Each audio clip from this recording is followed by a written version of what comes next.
Mana shu paytgacha ayol kishi, ya'ni uyga qaytib shu erini qo'lini o'zini ayol kishi o'zini peshonasiga qo'yib, mani boramda nima hukm qilsangiz roziman, meni kechiring, mendan o'tibdi deb uzr so'ramagunigacha bu ayolni Alloh tavbasini qabul qilmaydi. Namoz o'qisa qabul emas, duosi boshdan bir qarach ko'tarilmaydi ham. Tog'dek tillo kumushlarni sadoqat qilsa ham qabul basdilar, qarang. Bu ayollarimiz eshitadigan gap, lekin bu erni haqqi shunaqa ulug'.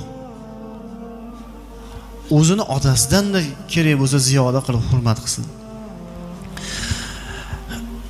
Endi bizi bu qishloq sharoitda ko'p ham bunaqa ayollar yo'q mana, lekin bu shahar taraflarda ayollar o'zicha ozgina ko'chaga chiqib ozgina pul topgan bo'lib, bitta ayol ham aytdi-yu, internetga chiqib olib, er nimaga kerak deb aytdi-yu.